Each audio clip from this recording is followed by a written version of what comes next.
It's your boy GMT. This time we're doing it big. Dating is hard, and lately it's been like a cat and mouse game. And dating with intentions has almost become non-existent.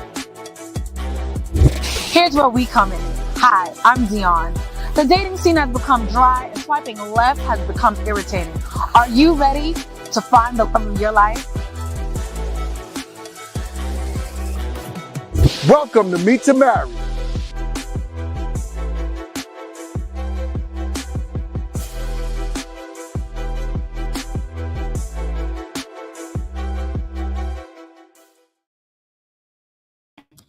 What is going on? What is going on, YouTube? We are live. We are live. We are back in the building. Shout outs to y'all. I got something on my face. Yeah, I do. Shout out to y'all. What up, what up, what up, what up?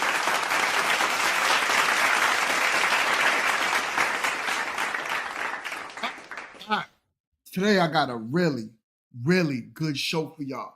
But before we start, I need y'all to do me a quick favor. And as you come in the door, hit the like button. Hit the like button for your boy. Let's get these likes up so that way YouTube can get this further along in the algorithm. Because I'm talking about a really interesting show. There was a topic. I don't know if y'all ever heard of Madame Noir.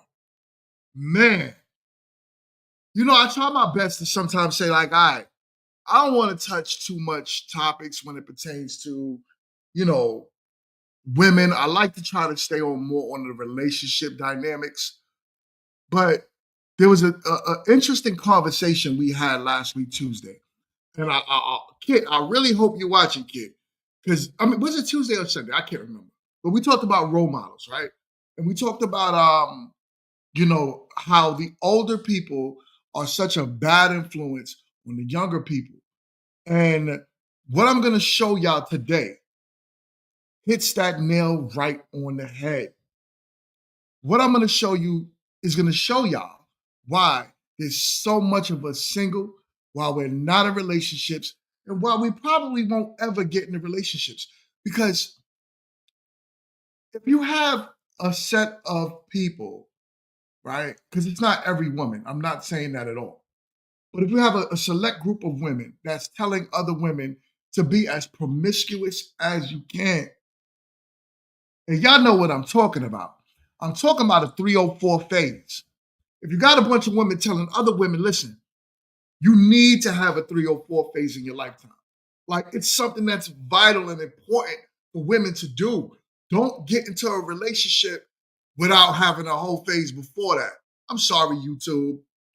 304 phase, right? I know this is a family show, but to me, it's super bothersome because if these women, older women, we're talking about women in their upper 30s, 40s, and even 50, really understood the dynamics of what men truly wanted, what men really cared about. We care about a woman's chastity. You don't got to be a virgin. I don't think that any man in 2024, for the most part, is expecting that he's going to meet a wife who's never been touched.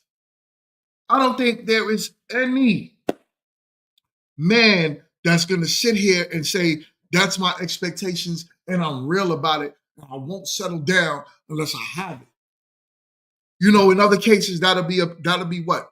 That'll be considered a man dating down, right? Because he's not holding up to what he expects out of a woman. So if he finds a woman that's not a virgin, he should be considered dating down because his expectations are high, right? But we know it's not realistic. So most of y'all will call him stupid. Most of y'all will call him crazy, right?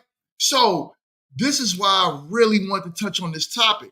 But before I get into it, as you can see, we have a $50 super chat before I even started the show from my guy. I'm so chill. Thank you so much. See, this is what I'm talking about. I don't even gotta start the show, and my peoples are already supporting the channel. All of the super chats, everything that I get, I'm telling y'all right now, Everything goes into Meet to Marry. There's not nothing that I'm getting right now that I'm not putting to making sure that this show runs smooth, that I'm able to give y'all the best entertainment, the best quality. I even created a mission statement for my team. That's how serious and dedicated I am. We hold meetings. I had a presentation I did the other day, and my team is on board. So this is what this does, right? It feeds the flame. It feeds what we're doing to grow bigger. So thank you so much. I'm so chill for the $50 super chat, right? And my man says after dropping it, he says, I got the message as I am leaving one meeting and heading into another. I'll definitely be back for the replay. So put on a good show, my God. I most definitely will continue to put on a good show. So thank you so much. I'm gonna give you the horns one more time for that, my brother. So chill.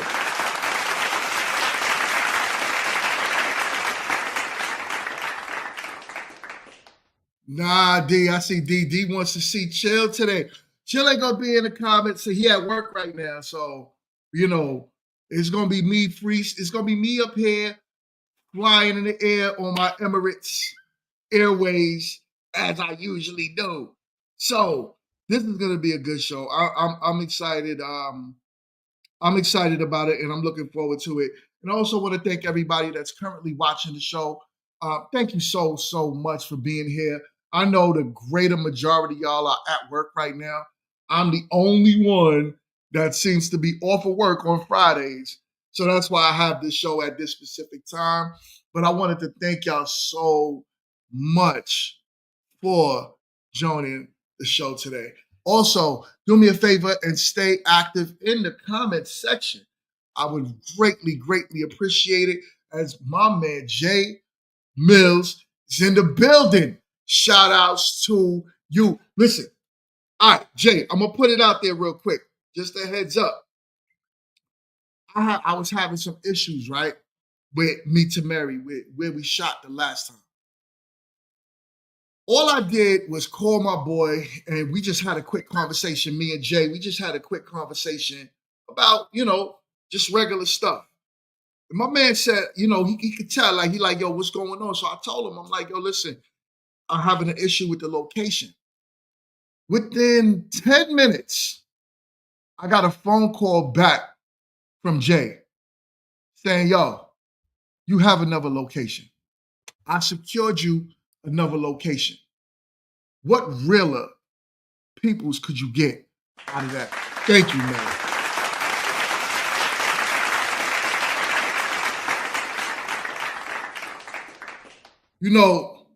These are things that I understand that I do feel like I'm blessed for, right? I have people in my corner that truly believe in my process, that truly believe in the things that I'm doing and what I'm putting forward. And everyone that's in my corner, thank you. Success doesn't come by yourself. You can't do this alone. I don't care what no one says. I don't care how they try to bait you and say you don't need nobody. Nah, you need the right people around.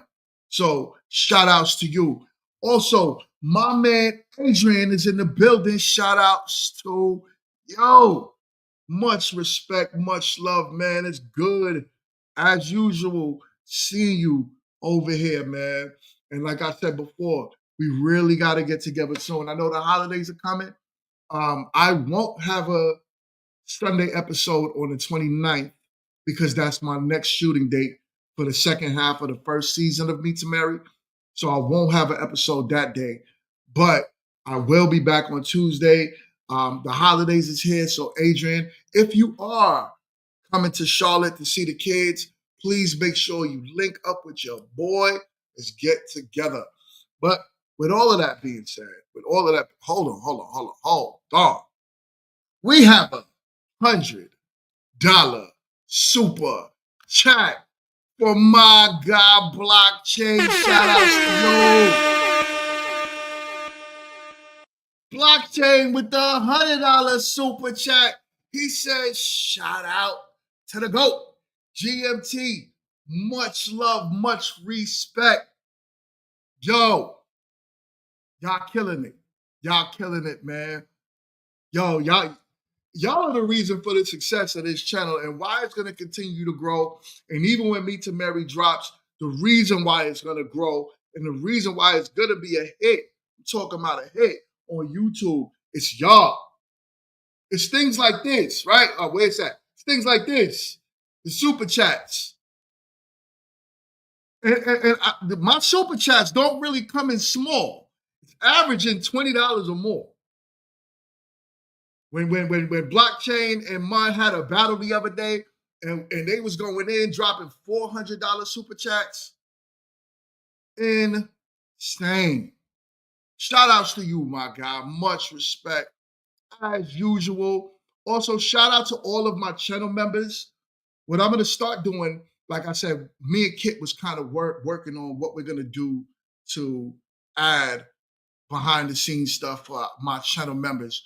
And I want to make sure I give you guys not no BS quality, but raw footage of me out there building up these shows. So I'm going to start shooting a lot of behind the scenes. And that's what I'm going to give y'all, right? I'm going to give y'all a lot of the behind the scenes footage.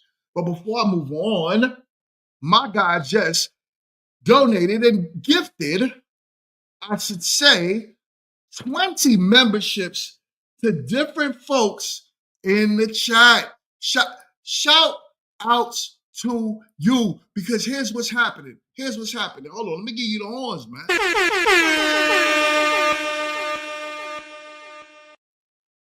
People are getting these memberships, and these are the people that usually watch the show the most, right? So all the people I see coming down the list right now of people that watch the show the most, they're getting gifted memberships. But not only are they being gifted, they're also staying. So this is so dope. Man. Like I'm excited. It's crazy, right? Some of my panel members not even subscribed. I'm gonna have to have a talk with my team, y'all, because they be on a panel and they not subscribed to the board. So I'm gonna have a sit down with my team. But shout outs to you, man. Much love, much respect with the $100 super chat and also gifting 20 memberships. Like I said, this helps grow the channel. And shout out to I'm So Chill. Much respect for all the love, all the super chats, all the memberships, everyone that's involved in this. We doing it big. And I hate to say 2025 is my year. Hell no, I don't say that. I say, listen, we doing it right now. And it's big right now. You know what I'm saying? So he said, Uma and Boombox, what's it? Oh man, yeah. That's what I'm saying. I'm gonna have a talk with Uma and Boombox. What's up? Why we not channel members, y'all? All right. So let's get this show on the road, right? Like I said, I got a good one for you, and I'm ready to get this thing started because it's to me it's madness. So let's get the show. Now I got two for y'all. So this is going to be kind of a long show. So sit back and share the content and tell people, hey, listen, you need to watch this because there's some serious stuff about to go on. Some serious things I got on. My man Wall Street is in the building. He said, stomp on that like button. Stomp on that. Subscribe. You know what I'm saying? Make sure you are subscribed and tell your folks, tell a friend, to subscribe. All right, y'all. Let's get into the show. We got Madame Noir and the foolishness as usual. So with that being said, let's go. All right, make this a little bigger for y'all. Let's get into the show. If we think about how we learned about sex, who told you how to have sex? Not just safe sex, but pleasurable sex. Yeah, not my mama. I'm like, yeah. Welcome to the new season of Listen to Black Women. I'm L'Oreal, and let me tell you something. I don't think y'all are ready for this panel here, right? No, it's been quite a riot, and we didn't even get started yet. Jessie Wu is here with us. It still took me years to be comfortable with sex. Danielle Young is Let's fast forward all this.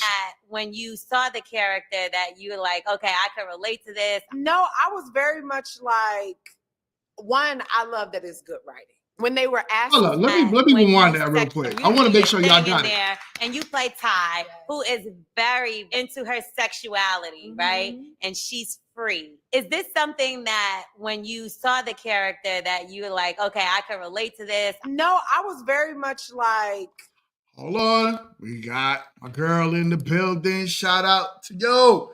She says hello and happy Friday. Happy Friday to you. Thank you for coming through. I know I'm interrupting everyone's busy schedule, but y'all rocking out with your boy. So I appreciate y'all. All right, let's continue.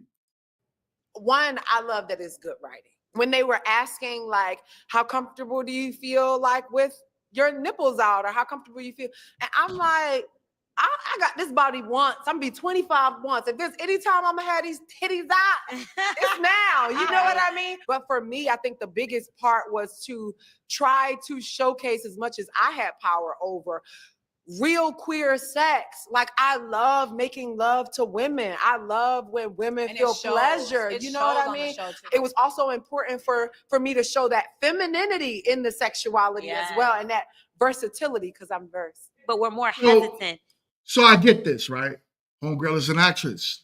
So she's talking about her role in the show. And she's tying that with her own sexuality, quote unquote, / femininity. So just a heads up for those of y'all who are pocket listening, y'all are at work, y'all are doing your thing.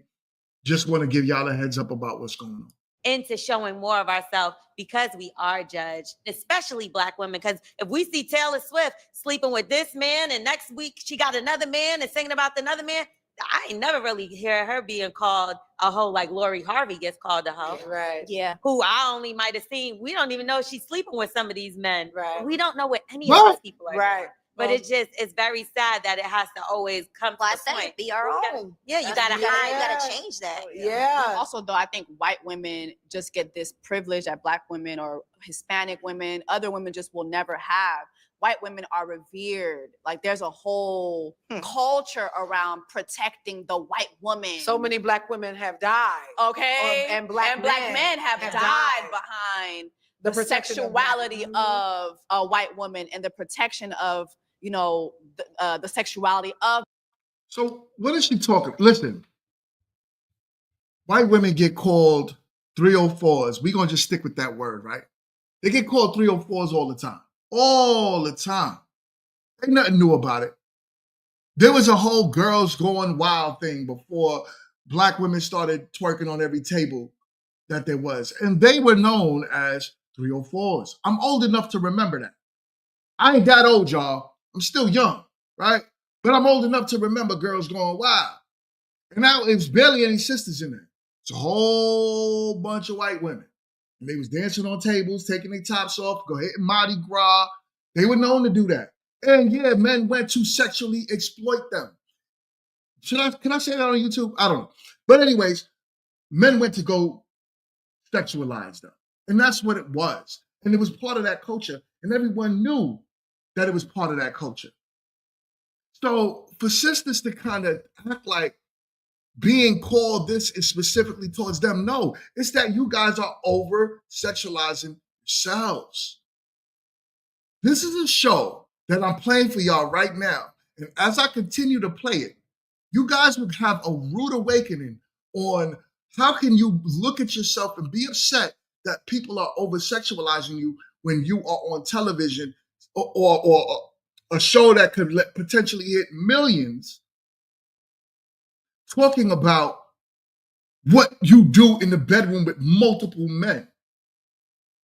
And then upset that people are like, well, why are you generalizing us? Anyways, we have a $5 super chat from my guy, Blockchain. Shout outs to yo, hold up, man. I'm all messed up right now. He says, this show exemplifies everything about Black women that has them in last place globally. He says, it's just an assortment or 304s in all shapes, sizes, colors. So 304s is 304s. It don't matter what race, color you are, it's bad. The problem that I have is this. When sisters turn around and say things like, well, white women do it too, does that give you an excuse to still do what they do other than just being yourself and doing what you should do? This is where the problem lies. I want better for my women. I want you guys to have a better image globally. And what you do matters. If you demand respect when you go to Turkey, to France, to Italy, when you go to Russia, when you go to these places and you want to demand respect, the American Black image matters. That goes for men too. So if men needed to clean up their image, we had to get the gangster out of us. We had to make sure that we're not wearing our pants down to our ankles, big baggy white tees. We had to make sure we cleaned up that gangster image overall. Are there some Black men that do it? 100%. But for the most part, you don't really see that no more. The only time you really see that is from young men and rappers. These young men today dressing tighter than women. So, yeah, that image had to change. Now, we're not the big bad wolves anymore. Not as much. And everywhere I go, as a Black man, I get respect. And it's mainly how I carry myself.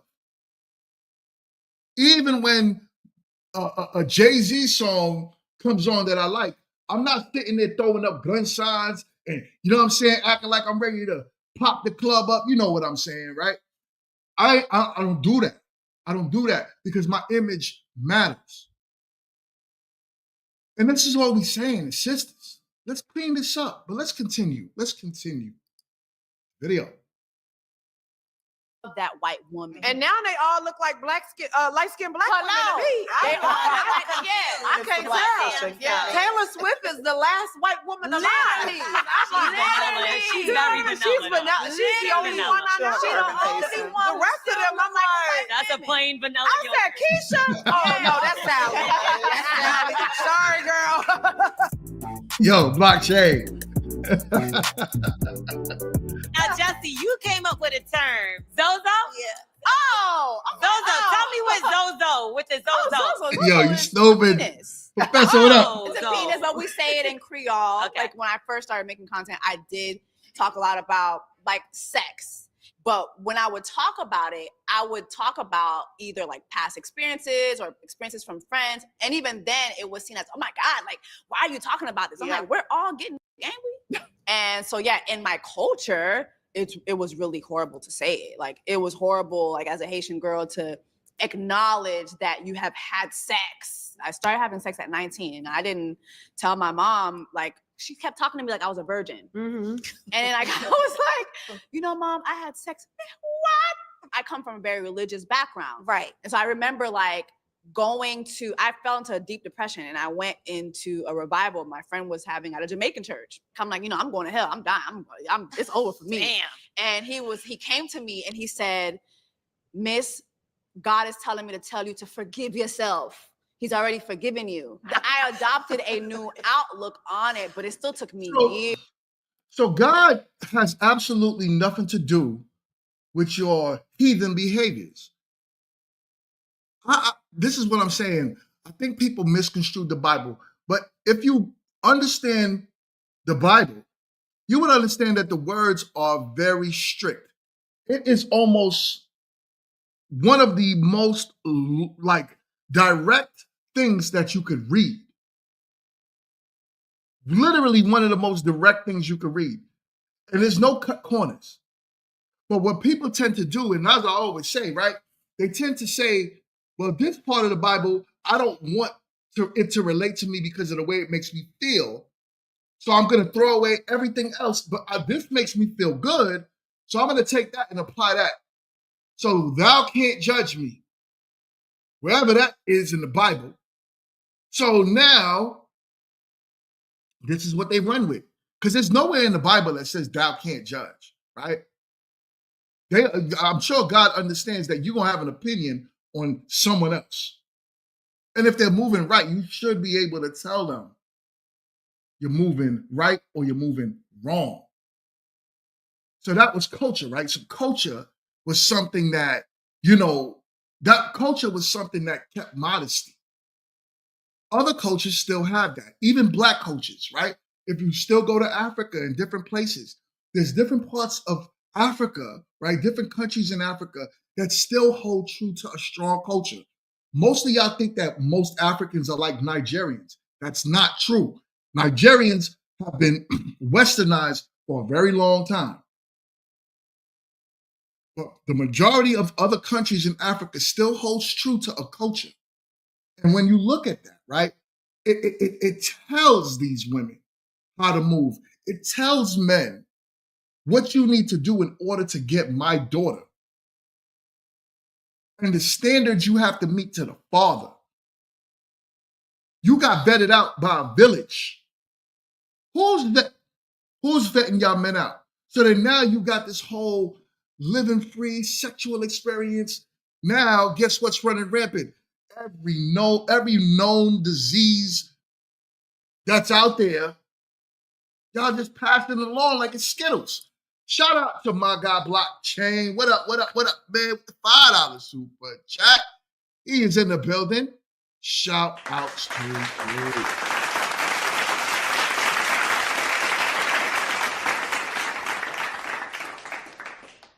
We're going to use the word 304s, bringing up God, trying to justify the miles of eggplant they've taken is nasty work. It's nasty work. It's disgusting. I don't understand.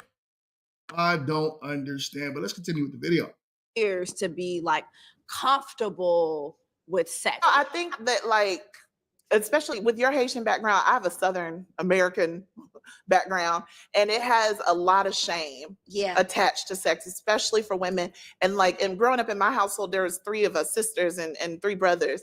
And so it was never told to the boys to, to treat women well or to be respectful. The conversations were given to us, Of course, to not be sluts, to not open our legs, to. I'm not from the South. I'm from New York. So I don't know how true this is, right? I know from my observation, we all know that we grew up in primarily a woman-led, what would you say, a gynocracy, right? Where women lead the households, right? We know that. I know Kit is in the building, and she doesn't like when I talk about this, but I love you, Kit. We know that that's how we grew up. So from my observation, women, your mama is who really raised the boys to be men, unfortunately. So these quote unquote men, they were taught all the time, this is how you should treat a woman. I heard it all the time. Most of the men I'm around said it all the time because they heard it from their mamas. So we knew how to treat women. The difference is that we don't want to listen to women on how to treat women. We need to hear that from men. So men need to teach men how to move. So it gets lost in translation. But we've heard that our whole lives. Like I said, I'm not from the South. I'm not even going to act like I understand exactly what she's talking about. You know what I'm saying? At all. But it's kind of wild. All right. My man's Blockchain with the $5 super chat. Blockchain. Stop it, man. I'm trying to make this a family show. I'm trying to keep it a family show. Shout outs to you.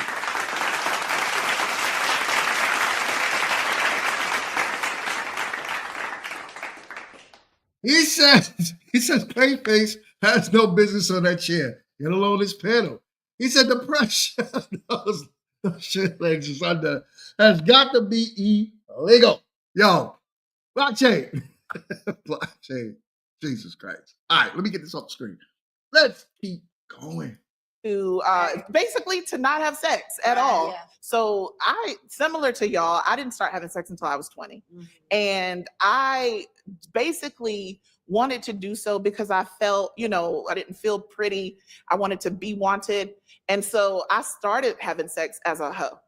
Like I just, just was out here in Wow. college and just spreading it wide Oh! and laying it Nice. low. But most TMI. people do that, so Listen, don't feel TMI. bad. Well, no, I don't feel bad. It was great. I had a great time. She said, I'm sitting here with a Wonderful. smile. It's just so sad that women, especially Black women, in my experience, have this shame Mm-hmm. and this like barrier of religion Yeah. when it comes to sex. Yeah. And the Of thing is, course. the religion factor takes the pleasure out of it. Exactly. Because it's like almost immediately I'm already You're thinking guilty. about You gotta fall I'm down going at to the hell. altar. Yeah, now I have to go repent. Now I Yeah. have to go. And in Europe, they're having a conversation so early in America. So if you're a Christian and the Bible says to carry yourself a certain way, why are you not doing that?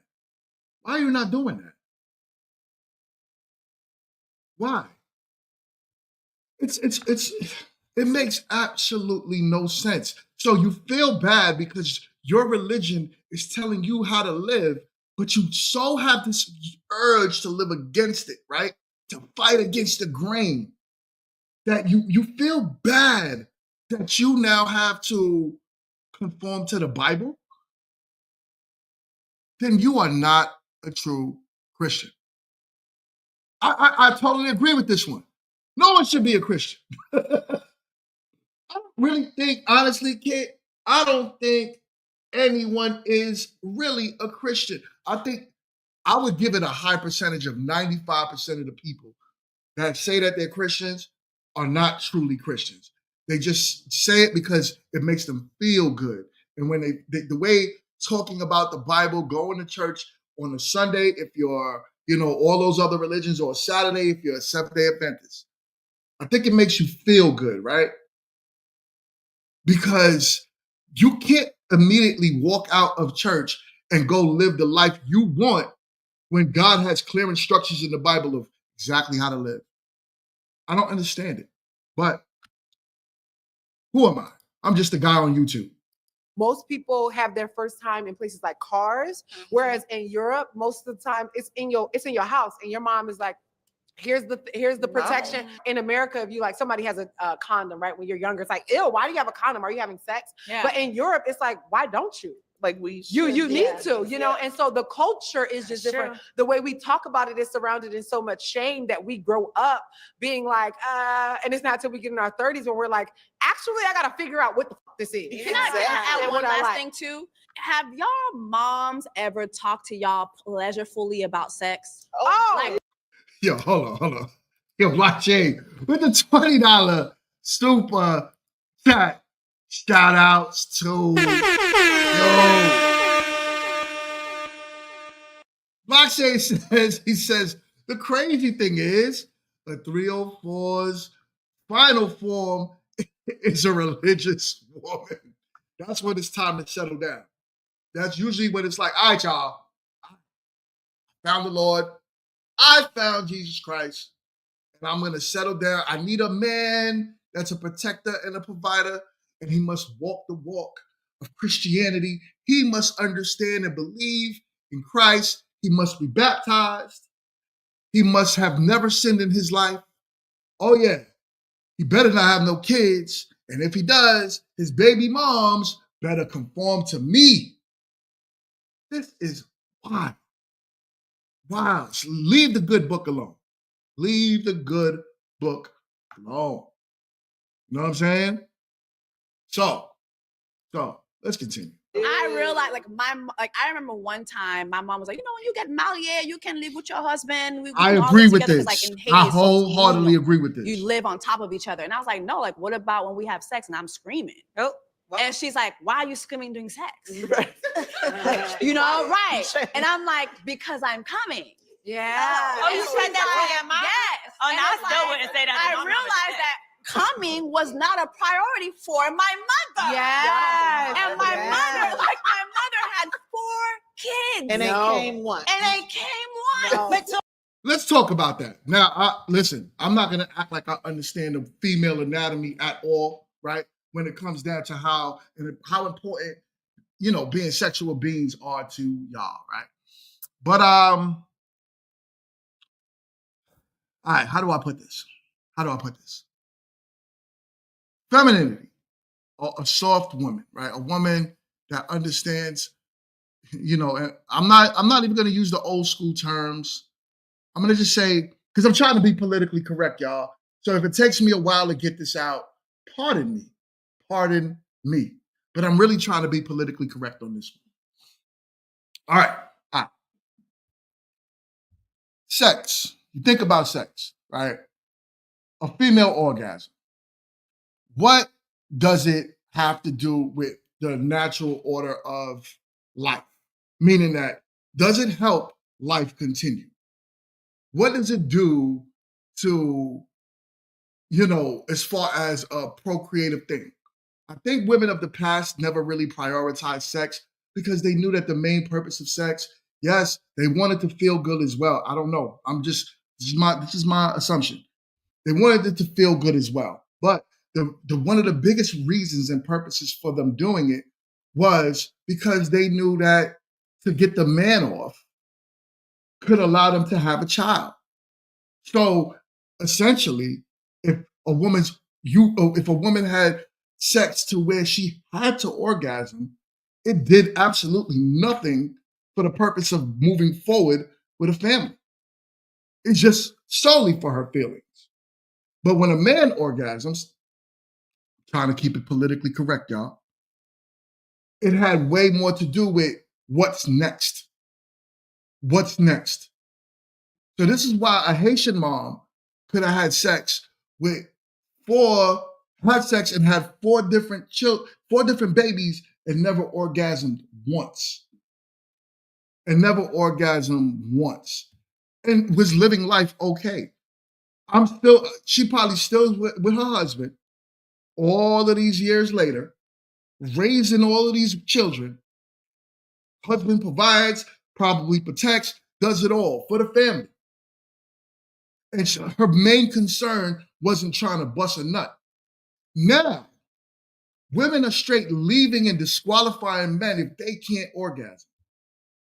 If they can't reach the climax, there's a lot of women that's divorcing their husbands, breaking up good relationships with meaningfulness to it, because they're chasing a good sexual experience. It's the truth. And in a lot of cases, right, if a woman doesn't understand how her body works, she could be chasing that nut for the rest of her life. So she's looking for man to man to man to man, trying to feel that feeling that all these other women are talking about. But you're missing the one most important thing of life. When you get older, your nut don't matter. What matters is the memories you have of your family. Right? This is me being politically correct as I could be on YouTube. On YouTube. I'm trying, y'all. Y'all knew that was very hard. I knew that was very hard for me to say. But I'm trying to be politically correct, right? Because y'all all know family is my biggest thing. That's my biggest thing.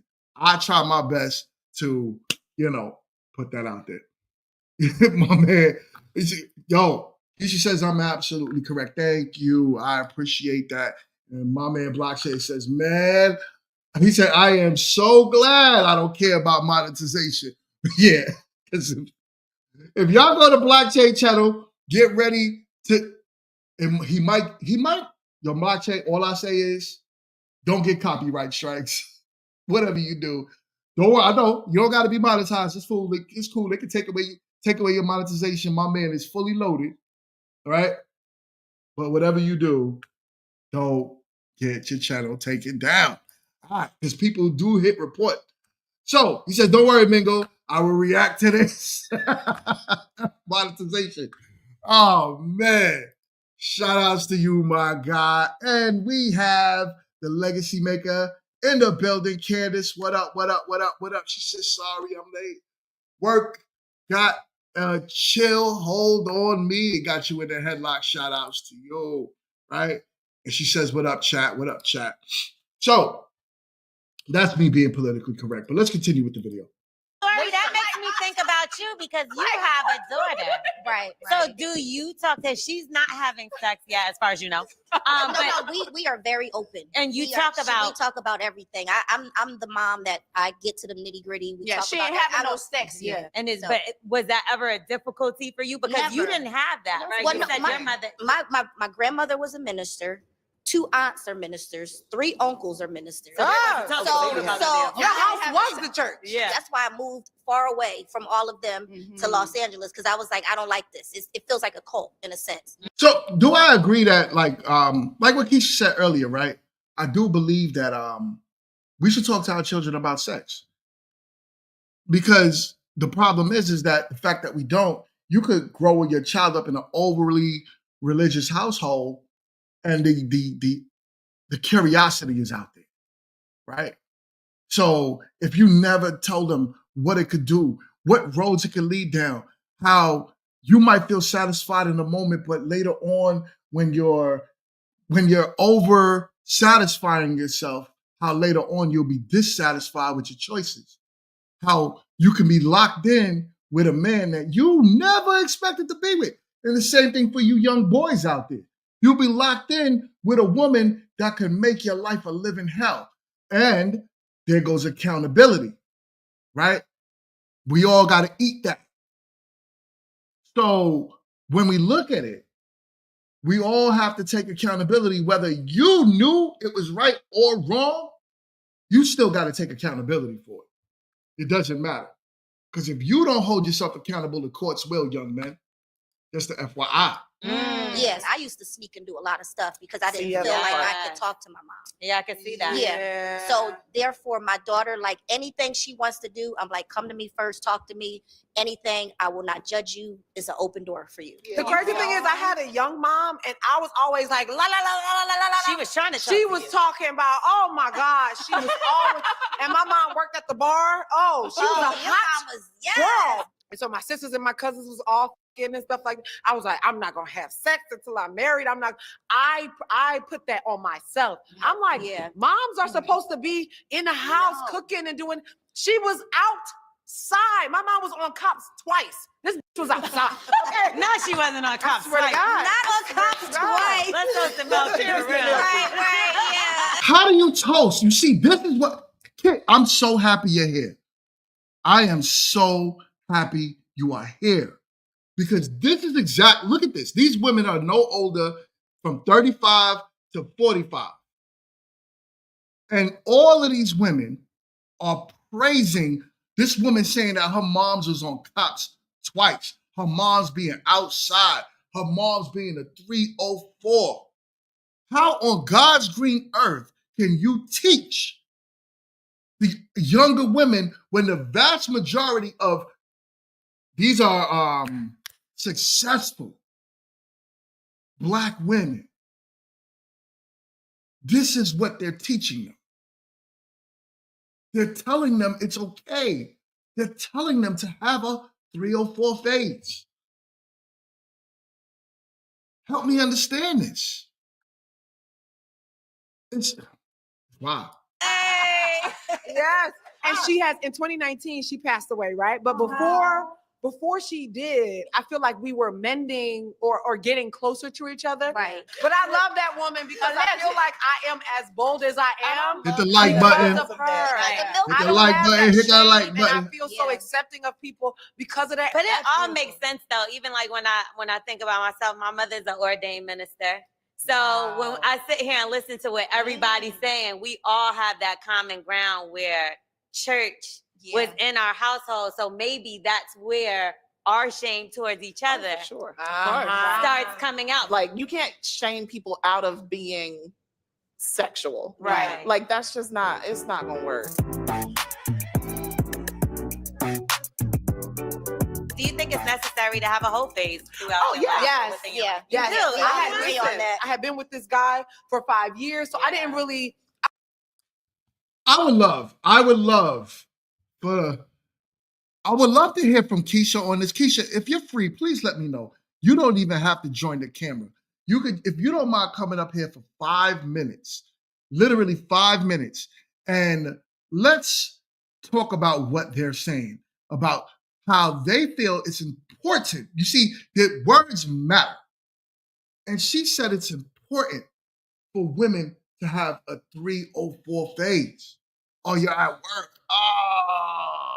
Oh, man. Okay. I would have loved to hear from you. If you can, yeah, type it in the comment section. This is wild. This is wild.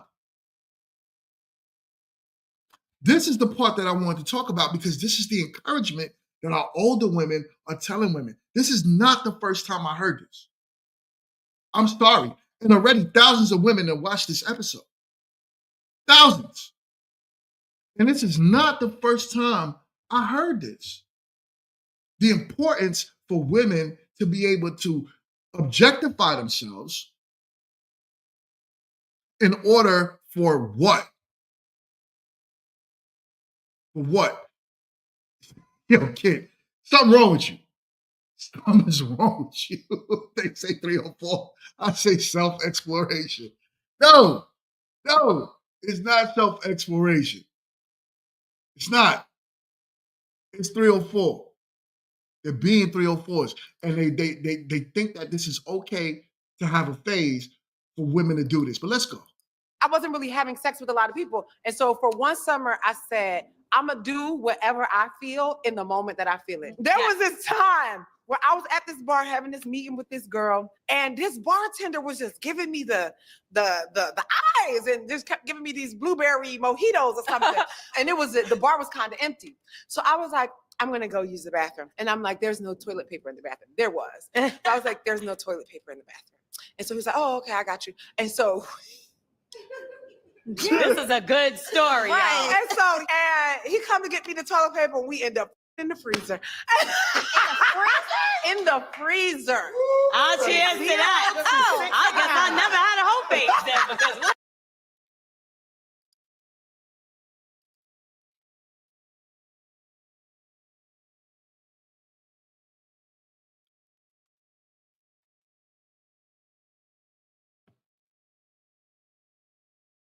My prime example of the problem. My prime example of the problem. Right? What does this say? What does it say? If you could give, back in the day, I remember growing up, and there was a thing that there used to be a word, right? And I'm trying to remember it. It was called shame. Back in the day, shame made people never speak these things out loud. So even if they did it, they will never say it. Because one, they cared about their own image. They cared about what other women and children heard. They cared about how the world would view them, how their jobs would view them. They cared about what their children would hear. Because this is forever. It's forever. It's never going nowhere now. You said it, it's recorded, it's here forever, for life. So that word shame used to be a thing, right? And it made people never, ever, ever go there. Now look at us. We're here praising the fact that she slept with a man in a freezer that she didn't even know. The likelihood is it was unprotected. And here goes a panel of 6 women cheers into it, loving it. If this isn't the problem, then what is? Help me understand what is. Am I the problem? Am I woman bashing? What am I doing? Like, where am I going wrong? Where am I going wrong? Now, I have a problem with this. This is wild. It's upsetting, honestly. It's very, very upsetting to even hear this. Come on, ladies, I'm gonna have sex in the freezer if I want to have sex with the freezer. Sometimes. You know what I mean? Now I could get damn. I got a sex positive family. Okay. I come from a sex positive mother. I'm one of 7. She got all different daddies. Okay. Trying to make me crazy. Oh, Period. okay. Now why your mama catch a straight like Period. What She knows the- Y'all, I had to pause it on her face like that. I did that for a reason. She is the problem. She the problem. And all those women on the panel are the problem. What is she even talking about? This is wild to me. This is wild. No one is up there talking about I'm like this with my husband. No one. No one. Not one. Everyone is talking about being sex positive with the average Joe. Just any man. Just because you like how he looks. You don't care what he got. You don't care about, and you know all these women about energy, right? Energy transfers. Don't talk to me because I don't want bad energy. And you're sleeping with man. And you don't know what type of energy he's giving off, man. I have a problem.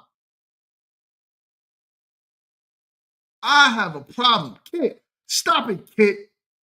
We're not talking about the men that don't want to be husbands. We're talking about the husbands that love their wives. And if you're saying there's none of them out there, then I think you need to kind of go back to the drawing board and figure out what's what.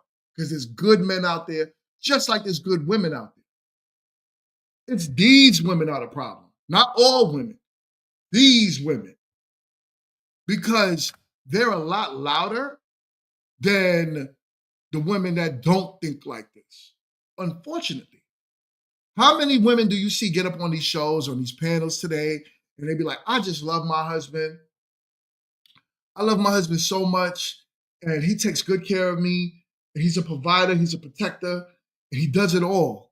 He makes sure that the kids are well fed, that I don't need for anything. I could choose to work or not. He gives me options in life. There's a lot of those women that's walking around today. But the problem is that they're not loud enough. So that these big mouth women get up on the panels and they're the ones that's teaching the younger women how to be. So if I was looking for a role model and I heard this, I might think this is life. I might think that this is life. Right? What you saying here, kid? It costs a lot to marry women, just not to love her like I don't know what you're talking about, kid. Makes no sense to me. Love you though. I love you. You know what it is? I feel like it's totally opposite for me in the sense like I really do agree that My guy women is should in the have a whole building, phase. highway, Every skinny. time What up? I try to have a whole phase, I always run into somebody with a very small penis. Oh Every my time. God, that's awful. And it's just like I feel like that's you a house, so God. move on. Yeah, no, I can't. This conversation is wild. Yo, but hold on, before I move on, right? Think about this. That young girl cooking with Kaya, right? Yeah, I'm talking about it. People are trashing her. There's a lot of women out there that's trashing that young lady right now. Why? She don't have a BBL. She doesn't wear a ton of makeup. She's average looking. But she could do what? It looks like she could have great sex. This is a family show. I know this is a family show. But it looks like she can. And then the other part about Kaya is the fact that she knows how to cook. 2 feminine traits, which is taking over the internet. If you go to her TikTok right now, every video she has over 5 million views. She is literally one of the most famous sisters today. There's so many other women that's doing way more than her to try to get attention. All she needs to do is cook. And men are like, I love this girl. I need a Kaya. if you see how many people are making videos about that young lady, it's crazy. From the hate videos to all the men making the I wish I had a Kaya video.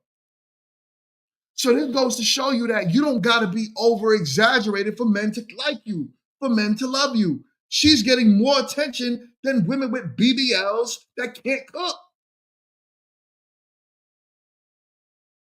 So what's more important if you want to hold a man's attention? Be feminine, show feminine attributes. I don't care. People saying there's a you know what tape, you know, circling around. No one cares about that, right? What men really care about is what she's showing us, right? And she's showing us a side of femininity that a lot of women are not showing. So yeah, she's gonna stand out like a sore thumb. Shout out to my guy Rafi. He is in the building. What up, what up, what up, man? Much love, family. All right, let's continue with the video. I can't. I remember last year, literally, I tried it back to back. I was like, okay, Lord. And That's mind it. you, I was down in Jamaica. Jesse, You don't have no small belly in Jamaica. Jesse, we want to know. Jesse, we want to know. How we small? want to know. Yeah, how Oh, small? He was too small. And see, I had a whole Like, phase later on in life because I got married super young, and so Ah. it's like it's Yo, Chill and Professor, you understand why they deal with the snow bunnies, man? Because this, listen, snow bunnies is no different. They out there bugging too. The problem is that they're not so, you know, like you had that white woman, right, who was excited about having SE, you know what, I'm trying to be YouTube friendly.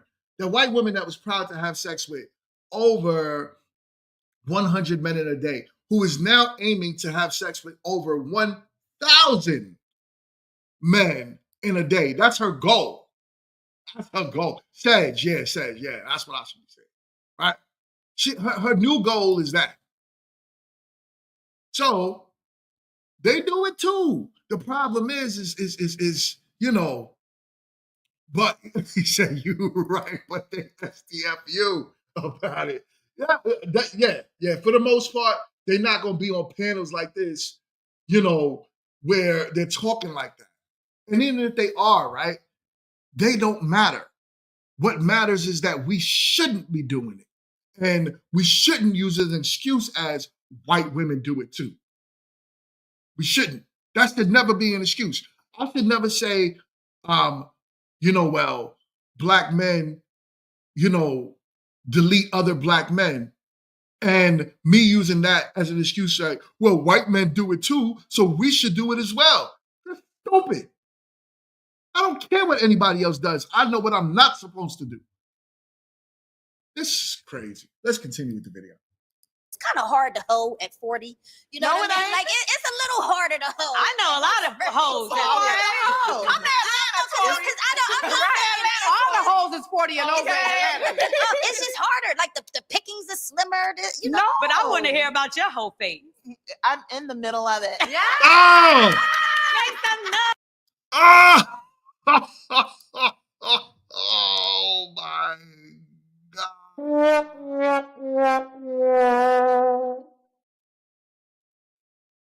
Oh, I got chills. Oh, all right, let me shake that off. Jeez. You're in the middle of it. You're in the middle of it. Hey, why are you getting praised? You know, listen. One thing Kit says that I know is 100% for facts for sure the truth, right? Is that a lot of these men will sleep with almost anything. Now, the quality of a man that we're talking about is a lot different, right? So the quality of the man is different. But I can guarantee, if you saw a man that sat in a chair and he looked like that, you best believe that man is getting absolutely no, and I'm expressing my lips with that. He's getting absolutely no buns. But a woman can completely fill out a chair, right? She could She could hit every corner of the chair. You see the bottom legs of that chair is literally leaning to the other side a little extra than it is for the other ladies. But she can brag about being in the 304 phase, and she is not paying for Sedge at all. She's getting it for free. That's how men are. This is one of the reasons why, you know, a lot of men, this is why I'm thrown off by this. I'm sorry, y'all. I'm sorry. I'm trying to give y'all a good show, trying to move forward. But this is madness. But there's a reason why women should not brag about being able to have sex with more than one or a bunch of men, because men are out here sleeping with that. And believe, men are. Men might not say it out loud, right? There's a lot of men that will take something down and keep that quiet as kept. Let me find my charger, y'all. 1 second. It's not here. Anyways, there's a lot of men that would sleep with these type of women and quiet as kept. They're not saying anything. They're just like, yo, listen, we just gonna tag you up real quick, lock you in the room while I sneak out the window. Because you can't fit out the window to chase me. So I'm gonna just lock you in the room and I'm gonna jump out the window. Trust me when I tell you, there's some nasty, nasty dudes out there. They are. And I'm not just saying sleeping with a plus size woman is nasty, right? The thing is this, is that a lot of men will shame her. We all know what it is. She is not the ideal sexual figure to most men. And I don't care what y'all say, oh, you know, the world tells men what's sexy and what's not. No, they don't. We know what's attractive from almost the moment we're babies.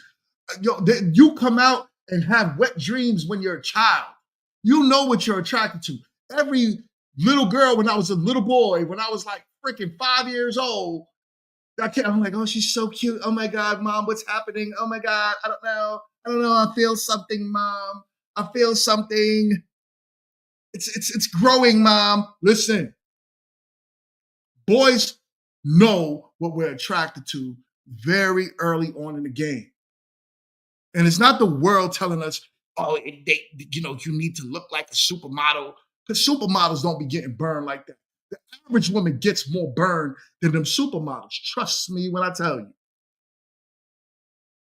So even with that being said, yeah, we know that this big woman is, sorry, YouTube, we know that this woman is not the ideal sex symbol for the vast majority of men. The vast majority of men. But men will still take it down. They'll take it down. What is wrong? I don't knock men, right? It is what it is. Men gonna be men. I think the expectation should be for men to be men. Right? Right? I do believe that. You know what I'm saying? I got you. Nobody shame. I don't want to say it. What I want to tell, honestly, is just the truth, right? That she honestly is not the ideal sex symbol for the majority of men. But men are still sleeping with her. They are. But I feel as if this is why women shouldn't look at it as a bragging right. That's what I'm trying to say, right?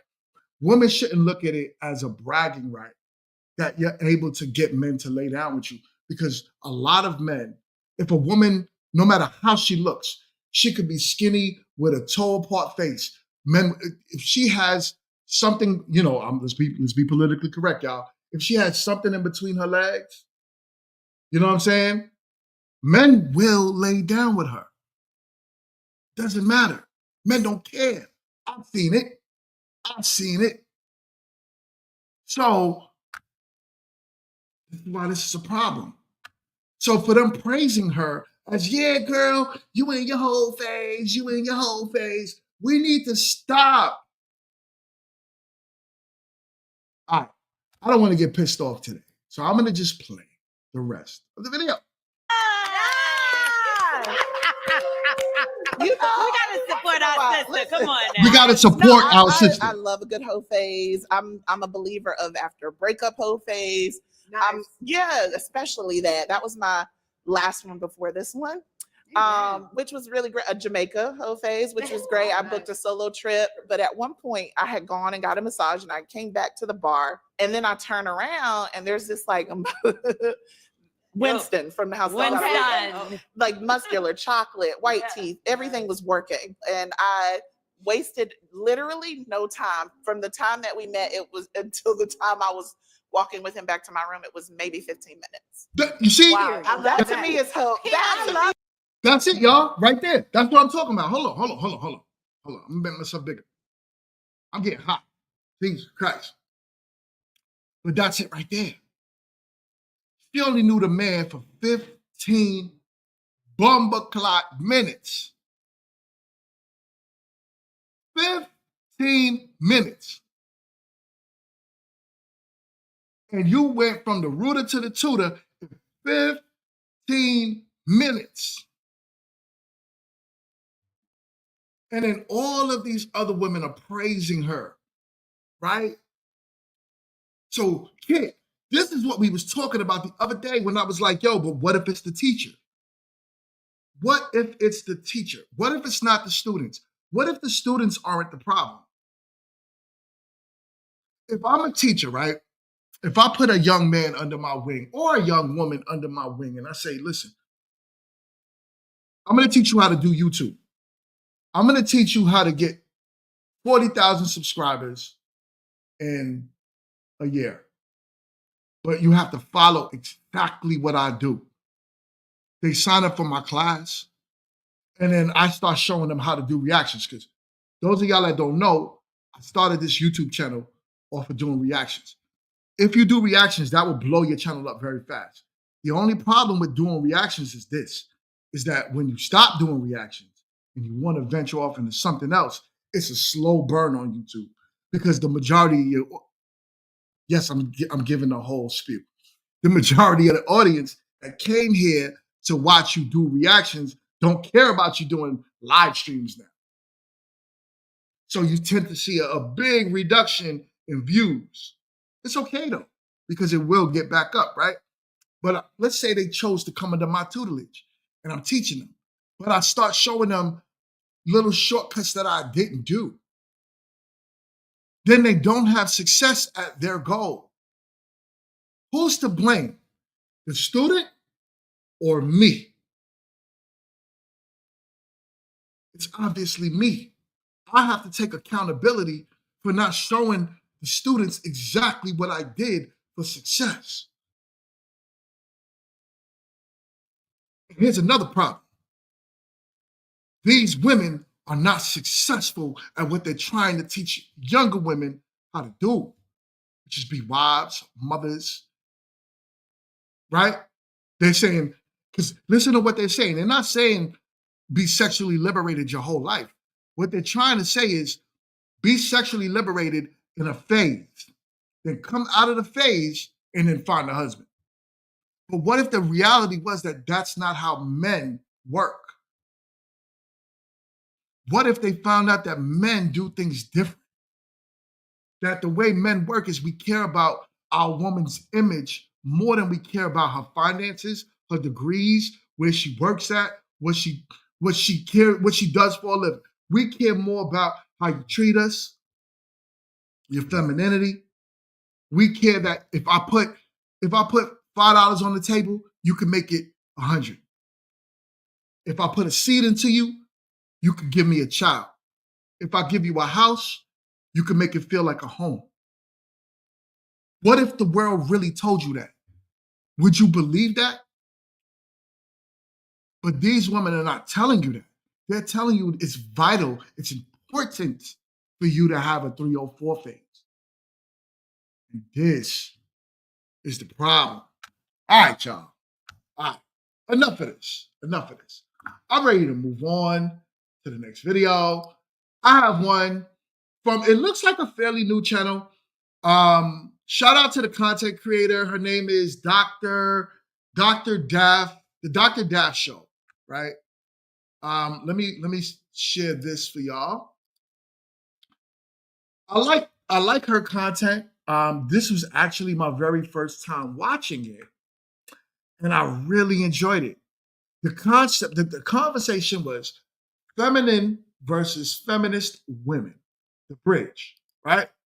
I thought this was a great topic because she had a mixed panel of not only age, of race, and different backgrounds to come together to have a discussion of what it means to be a feminine woman and also what the feminist movement did from the start. As you can see, there's some real older women on this panel that those women that you see up there, they've been through it.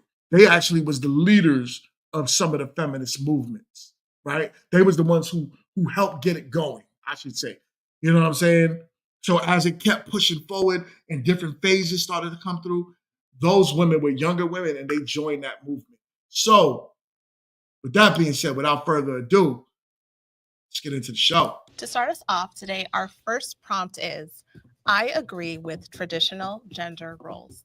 So for me, yes, I am someone that does believe in traditional gender roles. However, I don't feel like everything has to be set in stone. But however, do I believe that a man should be the provider? Absolutely. That's something that I know that works for me. And I believe we all have choice power. So having children eventually one day, I want to be able to have the option of maybe not working and that being okay.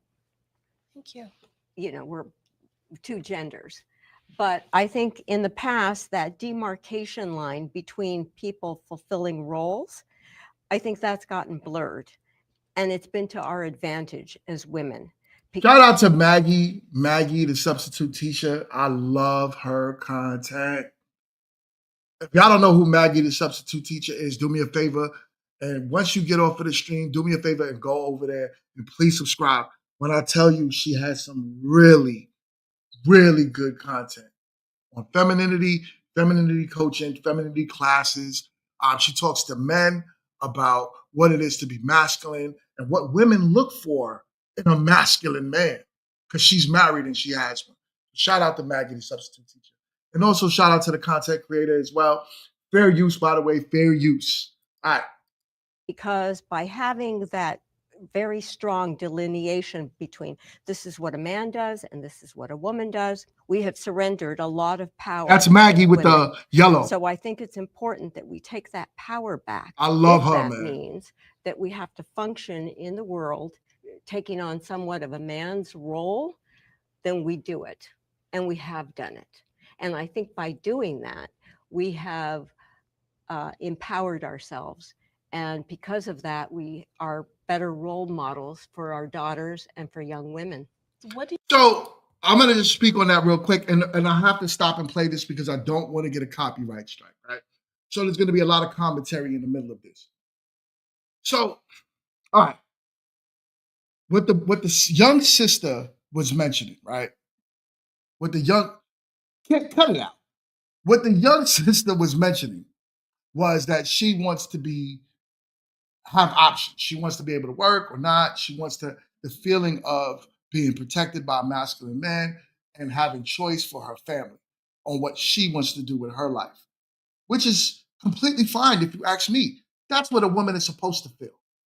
Now, the older woman, where she's coming from is, if you ask me, it has a lot to do with her race, right? Because Black women, and I don't mean to sound like a feminist in this, right?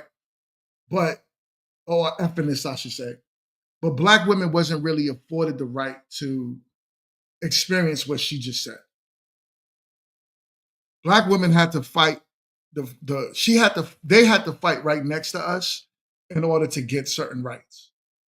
Because just alongside them not being free for a lot, we wasn't either. So they had to fight with us. This woman, and I'm not knocking her at all, the older woman, she's coming from a place of her privilege. So when she's saying it like what feminism did was great for society, for women, that is only true to a woman that knows how to practice feminism, but still be a wife to her husband. But that has to be seen. That has to be learned because it's not in your nature to go out there and work on the oil rig. It's not in your nature to build society. It's always been in men's nature to do that.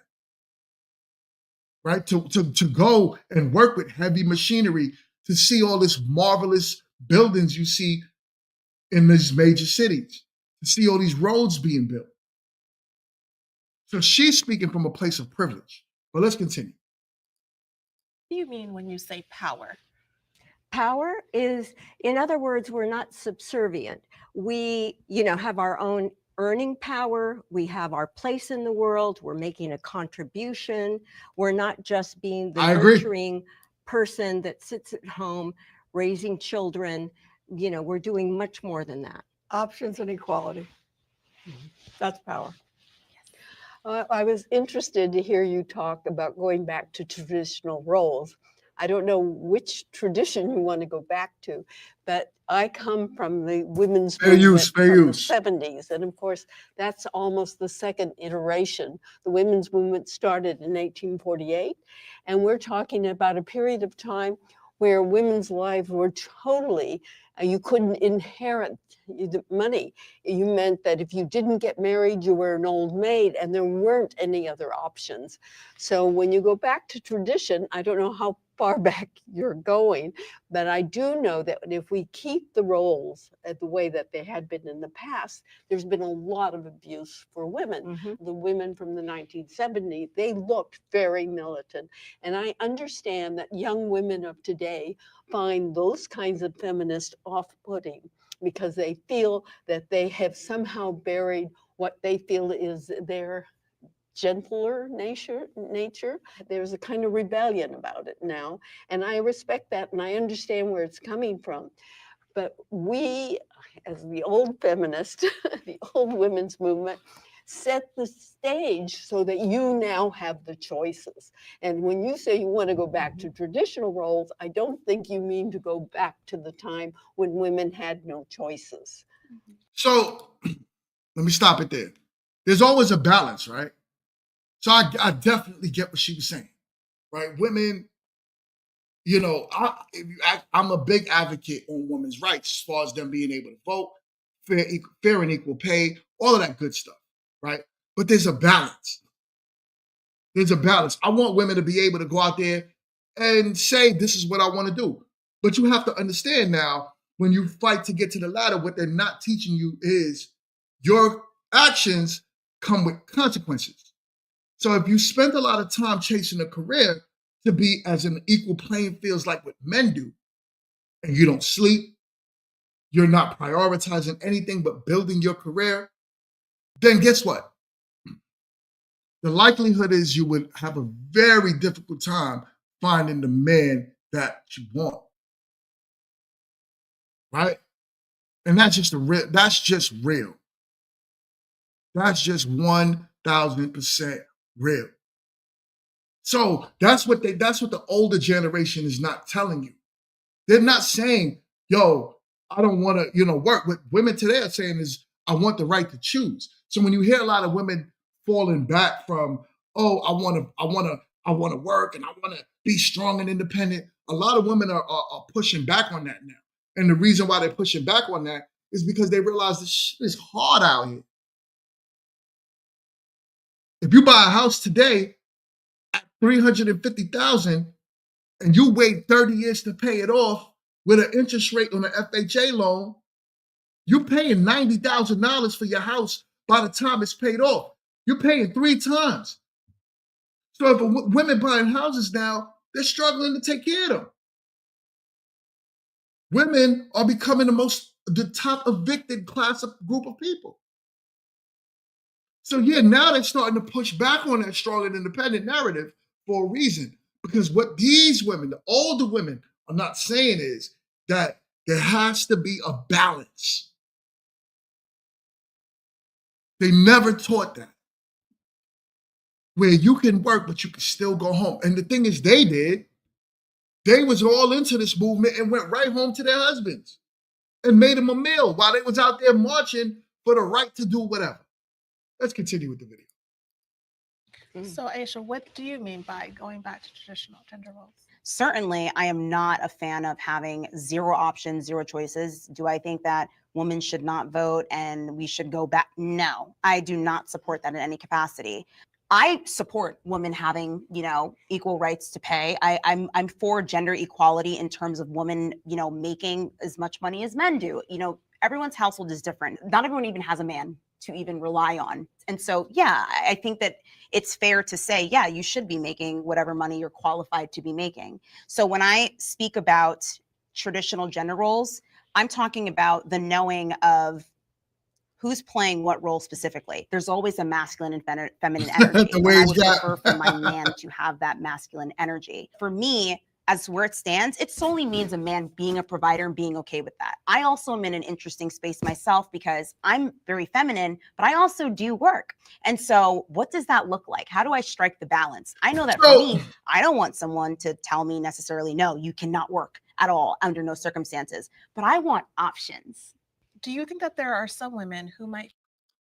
Oh, I'm sorry, y'all. I'm sorry. Let me get back to that. My bad, y'all. I'm tripping. I was about to say something, but then I thought twice because I don't know that young lady. So I want to give her the right to the fairness to say, believe how you believe it. I do know a lot of soft-spoken women that believe that the softer you speak, the more feminine you are, but it's not true.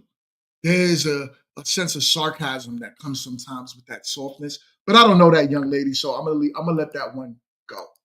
In their eyes was protection from things that they did not want to be involved with, and that perhaps by opening that door has forced them to do things that they now have to do. I think by not wanting to be standing up for yourself, you're basically taking on a child's role. And what you're saying is you take care of me, you provide, you do what I need to do, when everyone's fully capable of taking care of themselves. And by not doing that, you relinquish, again, back to the word power. Power is not only income. Power is standing up for yourself, doing what you feel is right, making your own choices. We're fully capable as women to do the same types of jobs, to do a lot of the things that men do. It's Words matter. And I like that she said that at the end. She didn't say do all things that men do. She said a lot of the things that men do. You remember that old statement, anything you can do, I can do better. I could do anything better than you. Right? Y'all remember that, right? That was that old song. I don't know who the hell sings it. I don't know who came up with it, but it was definitely in the middle of a feminist era, right? So, I think women started also pushing away with that too, because they start to realize like, yo, I can't do everything that a man can do. Just like men can't do everything a woman can do. Most men do not have a nurturing bone in their body to raise a child the right way. Meaning, give the child a nurturing factor. I like what Blockchain said the other day. Blockchain said, if I didn't have my daughter's mothers in their lives, he said they'll turn out to be as masculine as him.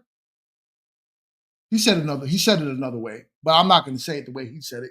I know Blockchain don't care about monetization, but he made a good point with that. Because if I had a daughter too, my daughter would be tough as rocks. I wouldn't know what to do to teach her to be soft. It's that balance that a woman brings to her family, right? So a mother and father. So I love that she used the word. She didn't say we could do everything a man can do. But a lot of the things that we could do, yes, work-wise, yes, women can. It's just a question of reprogramming our minds and knowing that we have the ability to do something. My view of feminism is a little different. It includes men. I want equality.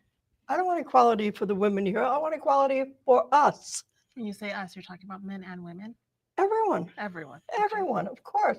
I have grandsons. I have granddaughters. I want their life to be one where they know they're going into that job and they may or may not get it because of their qualifications. If we had time for a conversation, I would have a long conversation with you about, as my friend mentioned, if you really wanted to live in those time periods. Oh my goodness. It would be destructive. My sense of what you said. The man in your life doesn't have the options that you want. He gets to be the provider. He gets to be the male and have the male energy, and that's his job. You, on the other hand, get to be feminine and have all the choices to work or to not work or to be or to not be. I hope that he gets to be masculine and he gets to be in charge and he gets to be a forceful human being in whatever his view or her view is of masculinity, and that she gets to wear the high heels and be as feminine as she wishes. And it doesn't mean that either one of them don't know how to use a hammer. And it doesn't mean that either one of them doesn't change the diaper because they want to. That's who they are as people. And that's the merging I want to see for my kin. So that brings me to my next point. I don't know how to Women feel should about. prioritize I don't know how to family feel about over what she career. said, but let's continue. I think that women have done that in the past and they found themselves lost for their own, they had no self-identity. As a consequence, they, went through a lot of depression and felt very unfulfilled. And I think this thing about, men and women gender roles, it's like we're all human beings and we all have gifts and we all have talents, and it's up to us to figure out what and how we want to contribute them to the world. And so by doing that, we find our place in the world. So And do you think She has a good point, right? When you think about what she said. But like I said, she is coming from a place of privilege. She definitely is. But there are roles definitely between men and women. Because the average woman, even if they work, they don't want to do what we do. And it's okay. It's completely fine. There's a nature behind it, right? There's the hunter and the gatherer, as I said. So there's a reason why men were hunters and women were the gatherers. There was a reason. We went out there and risked our lives. Today, men still do it, not to the capacity that we did back in the day, right? We're not out there chasing a tiger trying to, get it away from us or keep it away from our family or trying to, take down a bear. But there's a lot of men out here that are losing their lives. I work in the cable industry. God rest a young fella who lost his life booming up in his truck a few months ago and got hit by an electrical wire. Fried him completely. It fried him and his truck completely. He didn't know that was going to happen, and he's doing that job to do what? To take care of his family. So he left behind children and a wife. Men are still losing their lives all the time doing these jobs to maintain what's already built. We don't even got to build most of the infrastructure anymore. Most of it just needs to be maintained. And men are still losing their lives maintaining it. That's huge. That's huge. So like we said, like I'll tell you straight, I fell off a ladder working doing cable when I was a technician back in the day. I fell and hit my head on the gas meter. That might be why I'm a little crazy now. I don't know. But these are dangerous jobs that we go out there and do just to provide for our families. Serious. So a lot of women don't want to do that. This is why those industries, you'll see a woman working in it, but it might be 3, and out of 200-300 men, you got 3 women. 3. Yeah, you have the right to apply for it. Why don't you want to do it? So yeah, we don't want to do the same things. That's what it is. women are more prone to being better nurturers to children? I think men can also nurture children as well. There are plenty of single fathers. In fact, when you mentioned earlier about, a man with a hammer or a woman with a hammer, I think, we all have the ability to do multi things. So you don't think that some of that is more nature versus nurture in terms of a woman's ability? If it's inherent? Correct. I Yeah, think that exactly. it is part of women's nature. However, men can learn it too. And that's what feminism has taught men. I know you talked about women. See, and that's the their problem. need for fulfillment. So the host, I believe that's Dr. Daff, right? She has a great point. It's different when somebody has to learn how to do something or if something is inherently in them. There's a reason why you see little boys, right? The moment we think we're men, we don't even got to be full-blown men. The moment we think we're men and we have a single mother raising us, we tend to want to protect that woman. There's a natural instinct in us. We don't even know why. It's just like you're 10 years old. You're not even 10. You're 5. And you see your mom by herself. You see somebody, you walking with your mom, you holding her hand, walking the street, and you see some dude turning around looking at your mom. You turn back and look at him. Like, nigga, what you looking at? What you looking at? You want to fight? You want to fight because we can do this. There's a reason why little boys is like that. We inherently have this thing in us that's protected. And no one had to teach us how to be that. No one taught us how to do that. We're talking about boys who didn't even have a father to show them what it's like to be masculine, but something is in us. It's the same thing where something is baked in women that's nurturing. Putting a child on your bosom.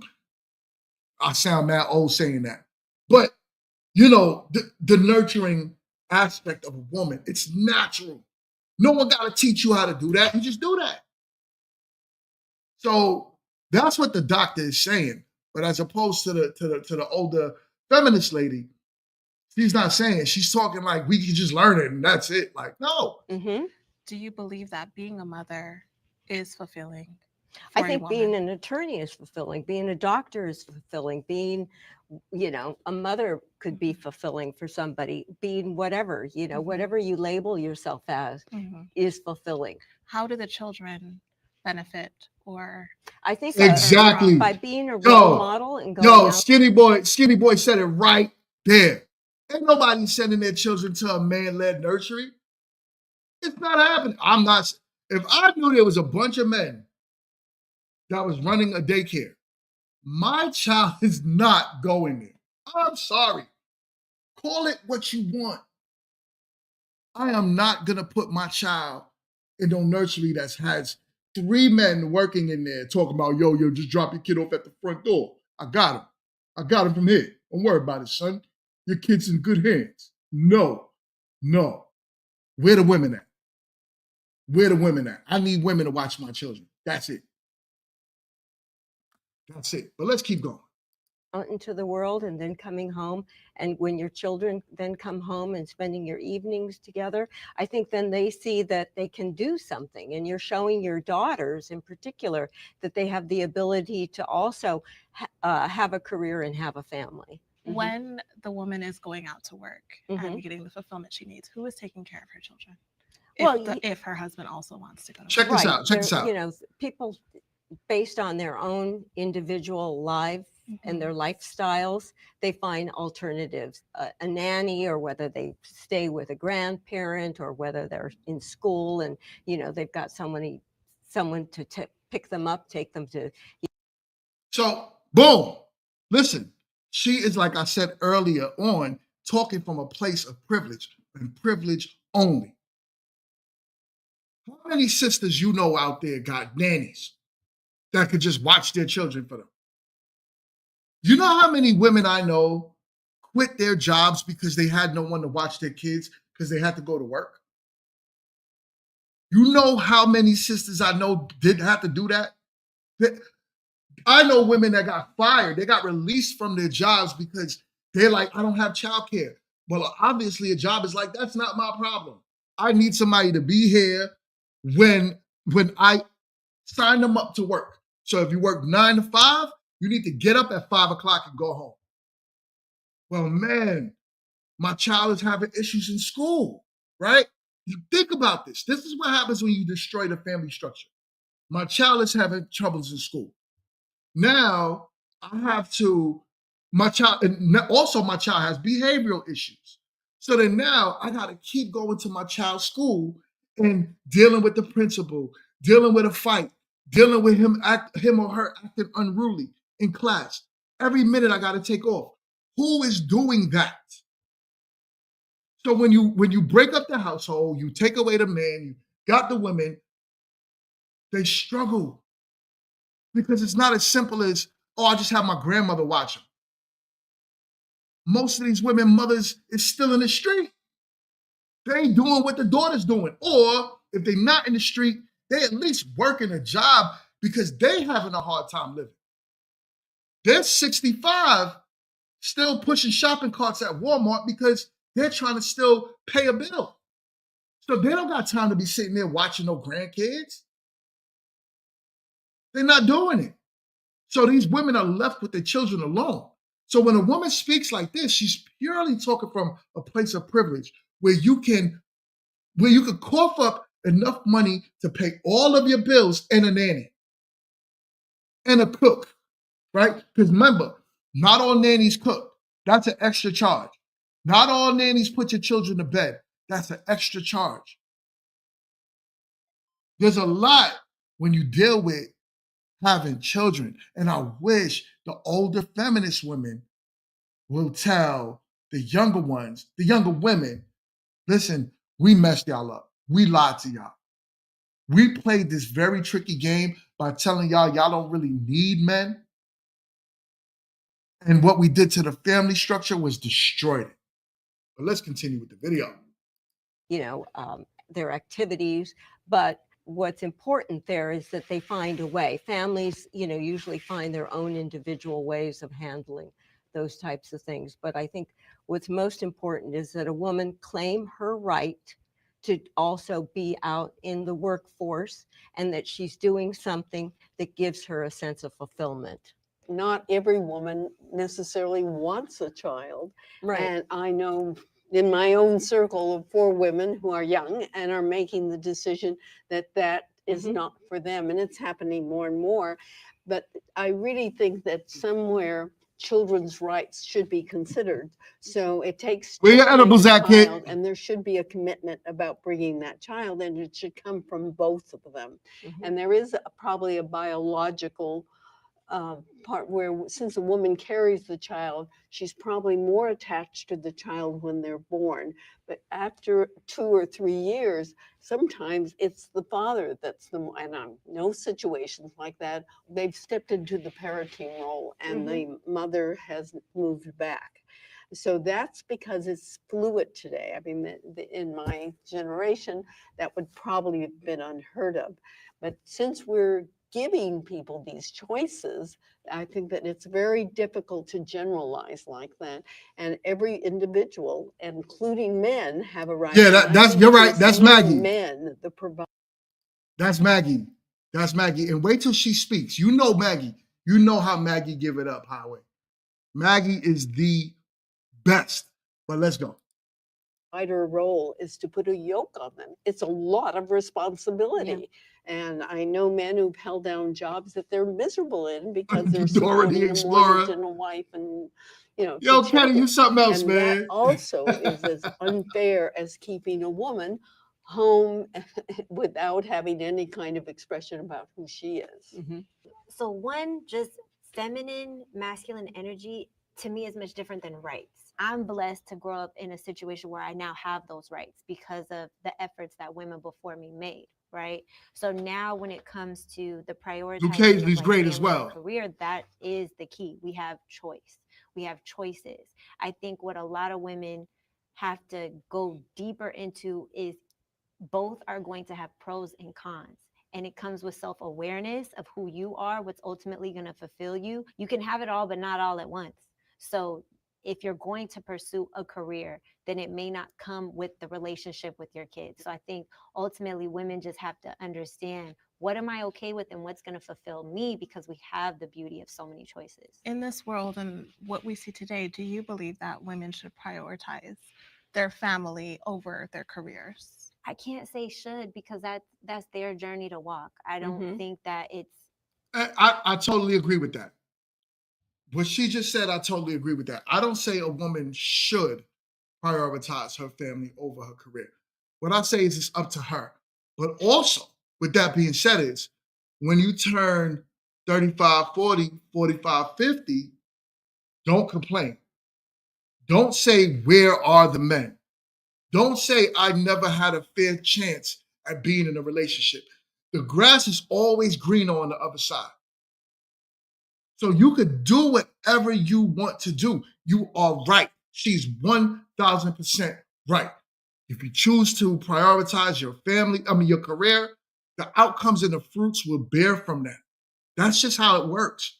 But if you choose that, understand that there's something that's not going to happen later on. The likelihood is almost very slim to none. This is why you have a lot of women getting older and complaining. But then the women that do prioritize their families, I would say the same thing to you. Now, when you get older, don't feel as if you lost some identity. Don't feel like as if you lost yourself. Don't feel as if you should have went to work. Because like I said, the grass is always greener on the other side. So everyone's looking at each other thinking that I wish I have what you have. I'm over here looking at you, you over here looking at me. But in reality, if we just learned how to be satisfied with the life that we chose and then took accountability for it, I think we'll be a lot happier. But let's move on to the next question. Feminism and femininity are contradictory. Does anyone like to speak to that?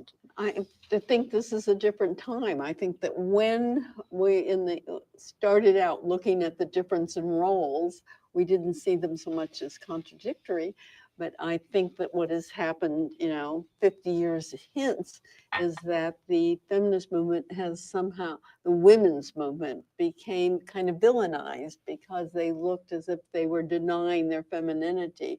But I think that was part of the process of taking back their power. Right. So now you have these, I call them new age women, who are very concerned about their ability to express what they feel are feminist traits. And so today, listening to all of you, I don't think they're so contradictory, because I think you want the I want to hear Maggie. and you also I want to hear want the Maggie. powers that go with a woman who fully expresses herself and has rights. Well, one thing that I have noticed in terms of what you're sharing is that women who identify as being feminine maybe don't want to do some of the things, maybe saying, okay, a man and a woman can do the same job. And a feminine woman would say, absolutely not. I'm not interested in doing that, nor can I do it, nor am I built to do that. And oftentimes we'll see women who identify as feminist saying, I don't enjoy taking care of my appearance and taking care of my husband, and I don't. Skinny boy, Skinny. Remember we was watching that show the other day on when I was doing my live stream, and it was Anton Daniels and a woman named Randy. Remember how we was like, yo, she's so annoying, she's so loud, this is crazy. But look at the difference between that host and this host. She is so soft, feminine. She's not over talking anyone. This is how you run a show. This is how Dr. Daft Show, you are doing a great job. I recommend everyone go over there and subscribe. 10 out of 10. And this is the only episode I watched from her. But I love how she put the show together, one. And also, I also love how she is, portraying herself as a soft, feminine woman. She's getting her point across. She's asking the right questions. This is how you host a show. If y'all notice especially on Sundays, I barely talk. I let the panel talk, right? It's a panel that consists of men and women that's very, they speak their minds, I should say. So I let them talk. I don't be the host like, nah, this is my show. Everybody wait, shut up, listen to me. This is, thank you for giving off a good show here. I'm gonna continue with it. I gave her accolades enough, I know. Agree with these things. I do think that there is a pretty big division when women are talking about things that are important to them in terms of what is truly more important or more valuable, depending on the woman. I agree. Well, in terms of you talked about taking care of yourself. Coming from where I came, we saw the beauty game as being something that was imposed on us. I come from the generation where women were still wearing corsets. Often I look at very high heels and I see them as torture instruments. So that is, for me, not a way to express your femininity. And I think that, the amount of money that people spend on cosmetics becomes an industry which, how can I put this, which suppresses women in the fact that you're right, she don't read the requires comments at women to all. spend a lot of time on themselves. And I'm not sure that that's a good use of your time or that is a good way to grow and understand yourself. So from that perspective, I guess there would be a difference. So she made a very good point right there. I'm not gonna lie, that old lady made a very good point. And she was pretty much saying that, the best way to express yourself shouldn't be through makeup and all of that. That outwardly looks for attention, right? The best way to represent yourself is the personality and how you are. And she made a very good point. So she got 1 point out of 60. First of all, let's just take now, which I did not believe in or belong to because actually a family. I would not support that. What is a now meeting? Now, oh my gosh, I love that. National Organization of Women. Oh, okay. You're talking big. I thought you were talking about like something in a school. Yeah. Okay. And I will say, I was one of the women that burned their bra. I have a bra on today just to be nice. You burned your bra? Thank God. Yeah, part of the feminist movement in New York. We went to the Statue of Liberty and we burned our bras. Why? Oh my gosh. I'm sorry. Takes my breath away that that's not obvious. Could you answer the why to that? I believe you all burned your bras because you felt it just like cosmetics and imposed on you and attractive to men, which is something repulsive, which I think is beautiful. But I think that's the reason why you did it. Yeah. Yeah. I mean, that was kind of the sort of a statement. It's like, what would be wrong if I was sitting here and my boobs were down here? Wouldn't you be uncomfortable? No one wants to see it. I mean, that's just where they go. That's real. It was a symbol. I see. I did have a couple of questions. You see, it's so funny, right? There was no child. Because those are the same women that make fun of the women in Africa for not wearing bras, but yet and letting their boobs hang. Because you heard it your whole life, but then now here goes a movement that you guys are talking about. Y'all didn't start. Y'all technically are mimicking a different culture, and you're saying that it's natural. It's just the way it's supposed to be. Keep that same energy when it comes to other cultures. Let's continue. Care at the National Organization of Women's meeting. Yeah, is that outrageous? Yes. Is there a reason why? I believe it's because it was an extremely classist organization. Okay. And which is humorous to me because most of those women were very feminine. And exactly. They had the time and the ability to not have to worry about childcare. They weren't concerned. Y'all hear what she said? She said exactly what I said earlier about the other old lady, about privilege, right? The same feminist women that were out there telling our women how to be feminists, right? And how to follow that movement. Those are the same exact women that had husbands at home, were very feminine.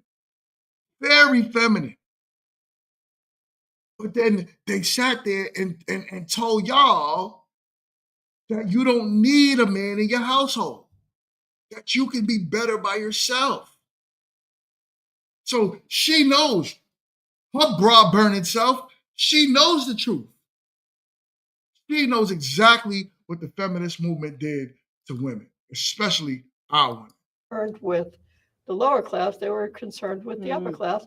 Wonderful. I have one more question, if I may. I understand the choice to wear what you want to wear and appear how you want to appear. My question would be, do you think that men do things to attract women that make them uncomfortable? Yes, I definitely do. All the time. So I All think the that we're time. all affected by this. Everyone is. So one thing I wanted to share is that there are some women who identify as being feminine women who actually feel more fulfilled and more confident and happier with themselves when they are doing things like putting on makeup, wearing a bra, or getting a breast lift because they want to, because it makes them look beautiful, or going to the spa because they want to relax. They don't want to work 12 hours. Some of these things women enjoy doing for themselves. This is not controlled by necessarily men or women. The issue is someone telling us and us believing that brown's the color of the year. I see. Okay. That short skirts versus long skirts. I taught school for years, and kids would tell me as I saw styles change, oh, I wear what I want to wear. And I would always say to them, it's funny, I don't see anybody in class wearing a toga. I mean, because they weren't living 2,000 years ago when togas were fashionable. Even though we live in the context of a society. My God. And What while up, we man? make some decisions, our decisions are made by what we have around us. And some of those decisions are manipulated, which is what Judy is trying to talk about. Right. Madison Avenue. exactly. Hey, this is big money. And you're talking about the fashion industry, you're talking about makeup industry, you're talking about plastic surgeons. I mean, they have, we're talking billions of dollars. So we watching this show, man, about feminism versus feminist women. New show, fairly new. Her channel got like 4,000 subscribers, so she's growing. I'm recommending everybody go over there and subscribe, mainly because she's an awesome host. But they're having a good conversation about with a panel. Obviously, as you see, different ages and races, and what that feminist movement did to communities. Understand where people coming from themselves, if they have this decision to make, I can see why they make it.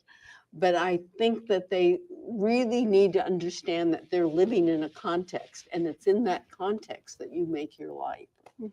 Well, and I think that femininity isn't, the definition isn't makeup or cosmetics, because I agree, there's always an agenda, and consumption is a whole nother topic. Right. But femininity is feeling good about yourself. Femininity is feeling beautiful. That's with or without makeup. I do think it is considering how you want to present yourself to the world. It's up to women to decide what is going. Obviously, I'm no damn woman, right? But what I'm saying is this: that's not femininity. Femininity is not about how you feel about yourself. Femininity is actually a way that you were born. The way that you were born, you were taught to be the opposite. Just like men that are not masculine are usually taught to be the opposite. If you remember what I said earlier about that natural instinct in a man to protect their mothers from when they're 5 years old. When you outside with your mom, most little boys can contest to this. You would lose your life if somebody came up to your mom and tried to violate her at 5 years old. At 5. So there's no different than what a woman has her natural instincts to be. So it's way more than how you feel about yourself. What she's describing right now is the soft girl era crap. She's describing about a moment of what you want to change on your inside, and however you feel dictates your femininity, as if it's a light switch. So what happens when you're mad? Do you not feel feminine anymore? What happens when aggression starts to come back? Is the femininity gone?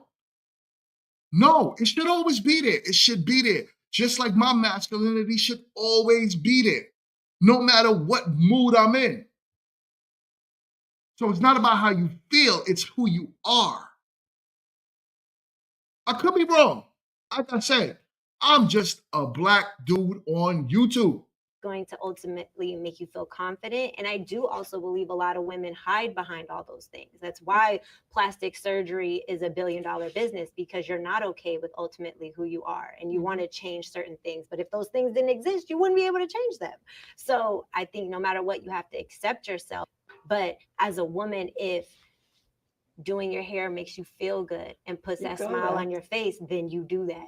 And if putting a smile on your face is keeping the messy bun and you're okay with no one worried about you, then great. Like, or whatever that looks like. But I do think all right. So I'm gonna stop it there because y'all know I'm about to hit my 2-hour mark. I'll go past 2 hours for a reason. The main reason why is because I know y'all are at work and y'all are like, I'm rocking out with GMT. So I'm just gonna put them in my pocket. I got them sitting on my desk. I'm driving in my truck and I got them riding around while you're, driving your truck. But I want y'all to have a good and productive day. So I stop usually at around 2 hours. I don't want to weary the saints, as they say in church. But with that being said, thank you so much, my man. Skinny says, great show. I appreciate you. Do me a favor, everybody, hit the like button.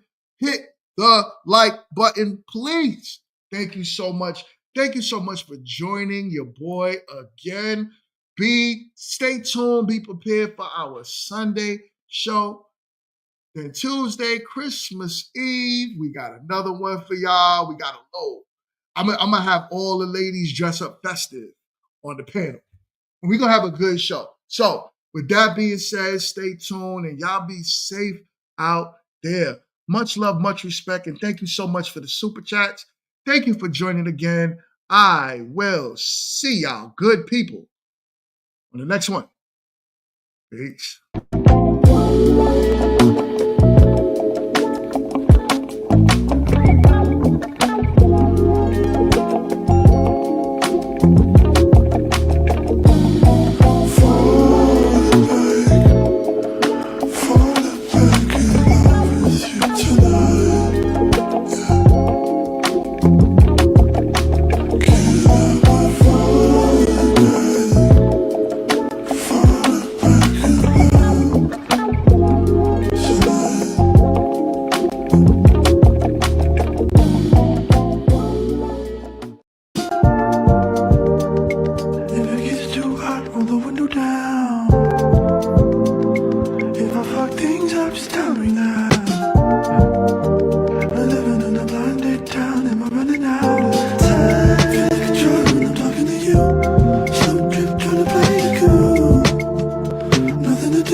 Make you wanna stay.